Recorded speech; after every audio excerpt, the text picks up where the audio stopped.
Trojan Sports Now.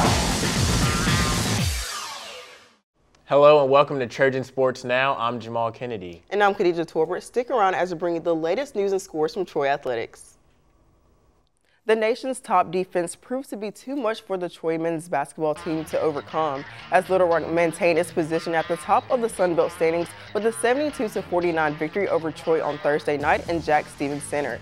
Little Rock used a 28-11 run in the early stages of the second half to turn a 28-22 halftime lead into a 23-point advantage with 8 minutes and 44 seconds to play in the game. Little Rock entered the game holding opponents to an NCAA best of 58.3 points per game, while holding teams to 37.4% shooting from the floor, the 5th best mark in the country. John Watson III continued to play well for Troy as he scored 16 points on a 6 of 11 shooting on additional to pulling down 6 rebounds. He has scored in double figures in 8 of the last 12 games and 5 of the past 6. Wesley Person reached double figures for the 43rd time in his 51-game career as scored 13 points and grabbed 3 rebounds. Person was 3 of 9 from beyond the three-point line and has now hit a three-pointer in every game of the career, which is the longest active streak in the country. The women's basketball team didn't have much luck against Little Rock either. The Trojans led by 12 points at halftime, but played a poor second half in a 79-64 loss Thursday night. Ashley Beverly Kelly led Troy with 21 points on 8 of 22 shooting, while Arjaya Saunders was also in double figures with 13 points on 4 of 9 shooting. In all, Troy got outscored 51-24 in the second half as Little Rock shot 53%. Little Rock out-rebounded Troy 42-31, including a 28-11 margin in the second half, largely due to the huge shooting percentage discrepancy. Troy forced Little Rock into 20 turnovers for the second straight time, but unlike in the January win at Trojan Arena, Troy could not take advantage and got outscored. Troy men and women's track wrapped their meets in the KMS Invitational last Sunday and came out with strong performances, with shock put in the men's division. Junior Zach Douglas finished as the runner-up, as freshman Michael Alvarez finished in the top 10 along with sophomore Javian Wortham. Senior Miles Charlie finished 3rd in the triple jump with a distance of 14.77 meters and 5th in the long jump with a distance of 6.92 meters. Freshman Tyson Robinson finished strong in the men's 600-meter run, coming in 3rd place with a time of 1 minute and 20 seconds. Rounding out the men, freshman Hakeem Montgomery qualified for the men's final in the 60-yard dash, running a 6.86, finishing 7th overall. The women had several standouts as well. Freshman India Somerville placed 4th in the women's shot put throw. Freshman Gamina Finch was a standout in many events, including the 600-meter run, where she finished 5th with a time of 1 minute, 38 seconds, and taking 6th in the high jump with a leap of 1.65 meters.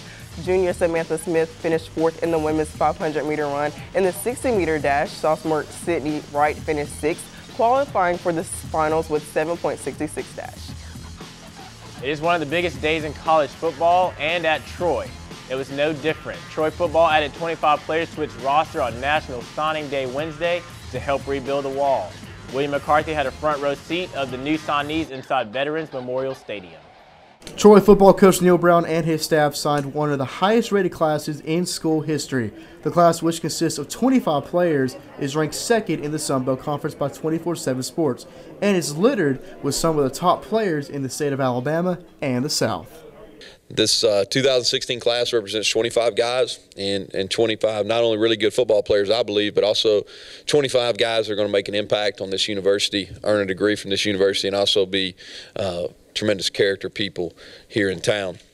One day, all these recruits will be playing inside Veterans Memorial Stadium behind me.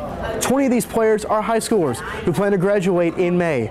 5 of these players are junior college transfers who are already enrolled here at the university. 15 of these players are from the state of Alabama. Our main objective is to protect our home turf. Thought we did that. We signed 15 guys within the state of Alabama. I think that says a lot, not only about the talent in our state, and I think this is one of the most talented classes of football players that this state's seen in a while. But I think it also speaks to the high school coaches and the high school coaching relationships that we've built. 3 Wiregrass kids in this signing class, 3 Montgomery area guys in this signing class. Obviously, that's our home turf. And we got several kids ranked highly in the state of Alabama on several of the sites, several kids that are ranked highly at their respective positions nationally. And I think those are things that that are very pertinent. Fans got the opportunity to talk with Coach Brown and his coaching staff about the newest Trojans on Wednesday night. Of course, Brown and his staff are excited about this recruiting class.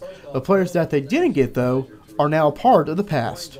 In recruiting, the only thing that matters are the people that are the guys that you get signed. The guys that we signed today, the only ones that matter. And I think it's important about getting the right fit culturally here at Troy, not only within our town but within our football program. William McCarthy, Trojan Sports Now. Troy's recruiting class was ranked second in the Sun Belt Conference by 247 Sports. The number 68 Trojans saw a big win from Daniel Bustamante. However, it was not enough to propel the Trojans. They fell 4 matches to 3 against Miami last Friday. Miami took 2 double points before Mustafa Belcora evened up the score with his straight set win over Miami's Kevin Dondor.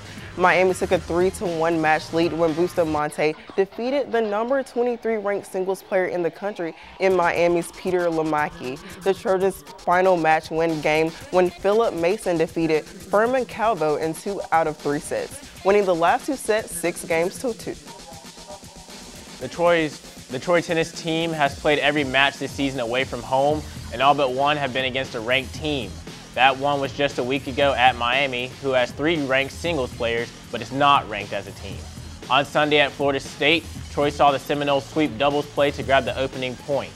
FSU then took a straight sets win into singles match to go up 2 matches to 0. Pablo Moreno put the Trojans on the board with a 6-4 and 6-1 win over Jose Garcia. The Seminoles, however, got wins from both their ranked players, number 15 Benjamin Locke and number 77 Marco Nunez, to grab the win 4 matches to 1. The women opened their Friday matchup against Florida International in a thrilling fashion. The team won its last 3 singles matches to steal a 4 matches to 3 victory over old Sun Belt Conference rival Florida International last week. Troy won a doubles matchup before they dropped 3 singles matches to FIU. Freshman Louisa Fertinde had a pivotal moment in the day, battling through 2 breakthrough ties to win her singles match to keep Troy's hopes of a comeback alive. Sophomore Yurfrita Herlina knocked the largest win of her career, defeating the number 69 ranked singles player in FIU's Nirma Khalik in 2 of 3 sets. Sunday Ota brought the win home for the Trojans after Herlina's win topped the win totals at 3 matches to apiece. For the second straight day, the Troy women's tennis team grabbed a 4-3 win against a former Sun Belt team on the road. This one over Florida Atlantic on Saturday at Patch Reef Park. Troy has now won 3 straight after a season-opening loss. Unlike Friday at FIU, the Trojans lost the doubles point against the Owls and had to rally in singles action. FAU got wins at the number 1 and number 3 doubles courts to take the opening point. Jiyan Zhu grabbed her first singles win of the season for Troy, winning in 3 sets. Sine Ota then gave Troy the lead with a 7-6 and a 6-0 win at number 3. Ophelia Herlina finished off a ranked win on Friday and put the Trojans on the brink of clinching the win with a 6-1 and a 7-6 win. The Owls, however, got 2 wins to tie the match at 3 even, with only singles match still on the court. Still to come on Trojan Sports Now, we'll have a preview of the Trojan men and women's basketball team's road matchup against Arkansas State. But first, Ron Renfro sits down with sophomore forward Brooke McKee, who just completed her freshman season on the pitch as a Trojan. Stick around for more Trojan Sports Now.